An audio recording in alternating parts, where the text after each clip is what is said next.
That's not human! That's not human! Okay, what's going on over there? Okay, lady. Me, my dad, and my brother, we're working on a truck in our backyard, and we have a big lot outside, right? Correct? Okay.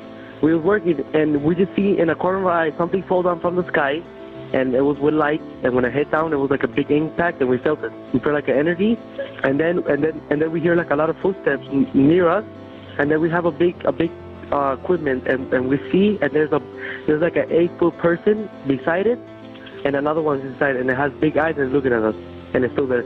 Okay, where is this on your property? In my backyard. I swear to God, this is not a joke. This is actually, we're terrified of it. So there's 2 people or 2 subjects. You're telling me we don't know what the hell these drones are in New Jersey are? Is that correct? That's right. It's crazy. Sir, the FBI and our Newark field office, along with the state and local partners, we just don't know, and that's the concerning part. Welcome back to Minnesota Bigfoot and the Unexplained. I'm Joe, your humble guide through the thick woods of the weird, the unexplained, and the occasionally radioactive. This is another episode of our deep dive segment, Spectral Evidence, where we mix boots on the ground paranormal investigation with a little cold, hard instrumentation. Today, we're diving into something most ghost hunters don't even think about: radiation. Specifically, how and why a dosimeter, that little device that measures radiation exposure, might be the most important tool in your kit, right next to your EMF reader and healthy skepticism. Before we get into this, though, I've been doing paranormal investigation for 9 years, and I have laid down over that time over $9,000 of my own money to make sure things keep happening. Moving forward, I can't continue to do this on my own, so I came up with a way. First of all, I was given an opportunity to do memberships and that whole thing on a platform, and then the platform, I must have said something too close to the truth because they deprioritized me, meaning they didn't push me into the algorithm. So I need your help in multiple ways. What I need you to do is like, subscribe, and share this episode to your platforms that you enjoy, and also to stop over at parkhurstentertainment.com and take a look at the shirts I have there. That's how I'm going to get the support I need to continue investigating the unexplained, because there is a lot more to investigate, and I tie in things from different aspects of investigation when it comes to paranormal and supernatural that I don't see others tying into. There is a correlation, but when you watch on the national broadcast spectrum, they do not want people to put together the correlate. They don't want the dots to connect. So they keep them out. They don't discuss it. And then what they do is they belittle the different aspects that actually coincide with each other. So head on over to parkhurstentertainment.com. Take a look at the shirts and the hats there. Pick one up. That's the way you show your support for me. Thank you very much.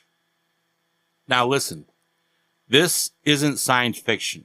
I've experienced this stuff myself, and I know that others have too. So do you. You've seen and watched the shows where they talk about how they are getting into a certain feeling. When you're out there investigating, you know you're having some happenings when you have a feeling during an investigation. Now, there's a theory backed up by real scientific observation that supernatural events can cause transient radiation spikes. Let me say that again. Supernatural events can cause transient radiation spikes. Small, short bursts of ionizing radiation that happen right at the moment of high strangeness. So, woo, and then beep, beep, beep, beep, beep. So we're talking cold spots, flickering lights, audible voices, and sudden radiation spikes. Some people, they chalk it up to coincidence. Others, like myself, well, we're going to keep a Geiger counting running just in case. One of the best modern examples of this theory is from the show The Skinwalker Ranch. Now, the scientists over there started to notice that paranormal events lined up with radiation surges, sometimes before anything even happened. Again, they realized that there was correlation between their EMF and their different gadgets they had out there. They were putting things together. Now, people on site experienced burning skin, vertigo, nausea, even sudden fear or confusion.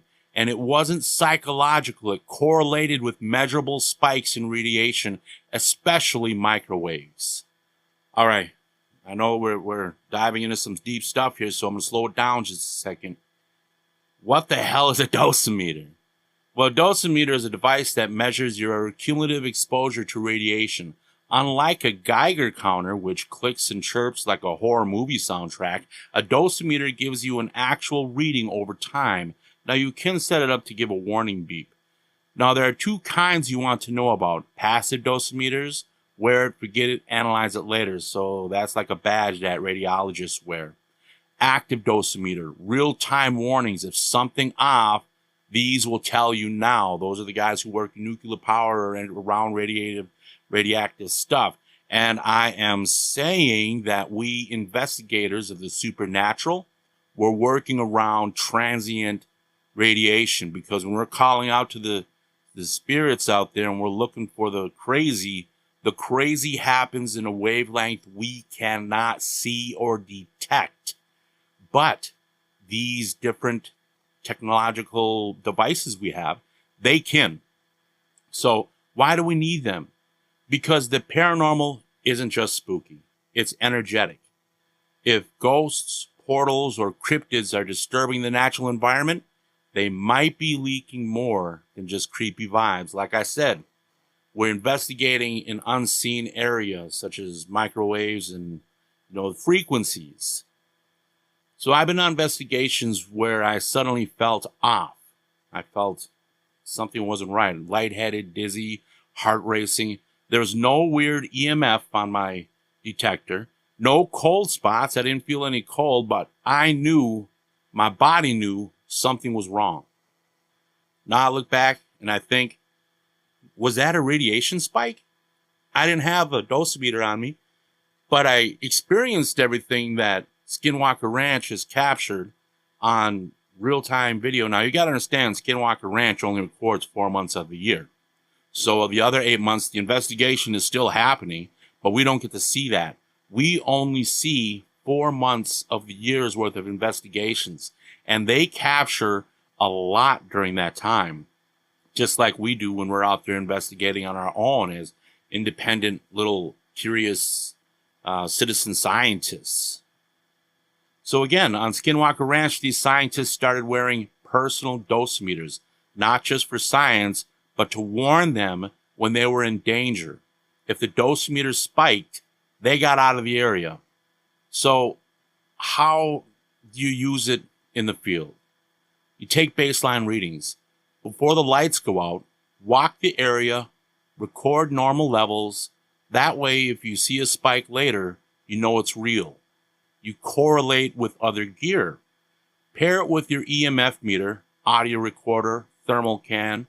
Radiation alone doesn't mean much, but radiation plus an EVP, now we're talking. Tag your locations. Keep notes, GPS, voice memos, whatever document the location and time of any spike data matters. This is why I recommend people take a notepad and a pen out with them so that they can write down things, because sometimes our batteries drain on our electronic equipment, or our electronic equipment will simply not work. But with the notepad and pen, you can jot down everything. Don't ignore your body. If you feel weird, check your dosimeter. Maybe you're not just scared. Maybe you're being exposed to something we can't see. And that's what we're chasing, right? Things we can't see. So there's 4 things there. Number 1, take baseline readings. Number 2, correlate with other gear. Number 3, tag your locations. Make sure you have a paper and pen. Number 4, don't ignore your body. Okay. So what does this all mean? Why would radiation spike in the middle of a haunting or a UFO encounter? Well, here are some theories around that. Interdimensional rifts, portals opening, reality thinning. Think radiation as a residue of something slipping between worlds. Energetic manifestation. An entity forming takes energy, and that might give off ionizing radiation like static from another plane. And we measure that already, guys. Microwave level interference. The Skinwalker Ranch researchers suspect some of this is microwave radiation, not gamma or nuclear, and that can explain symptoms like burning, disorientation, and nausea. So those are the three things: interdimensional rifts, energetic manifestation, microwave level interference. Now, whatever it is, it's physical, it's measurable, and it might be dangerous. So, this is the part where we hate to admit because we love the chase. We feel dizzy or sick or something messes with our head and we think, this is it, this is good. But what if it's also a warning?